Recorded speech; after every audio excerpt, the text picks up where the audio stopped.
In this video, we will see how to convert parts of a long document into subdocuments, with the original document functioning as the master document.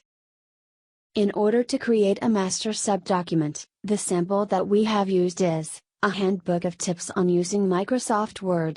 To try out this feature, you can visit our website and download the sample file. Check the description for the link to the blog post. On the ribbon, on the View tab, in the Views group, click the Outline option. On the ribbon, on the Outlining tab, in the Master Document group, click the Show Document command. New options are displayed in the Master Document group. Against the respective section heading, click the plus sign. This will select all the content of the section. On the ribbon, on the Outlining tab, in the Master Document group, click the Create command. The selected section is converted into a subdocument, and the subdocument icon is displayed next to the title. Save the document.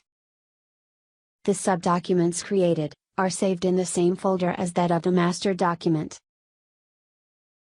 To edit, open the respective subdocument as a separate file. You can now edit the subdocument as an independent file.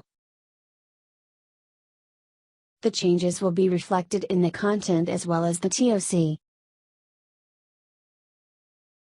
While the subdocument is open, that particular section is locked for editing in the master document.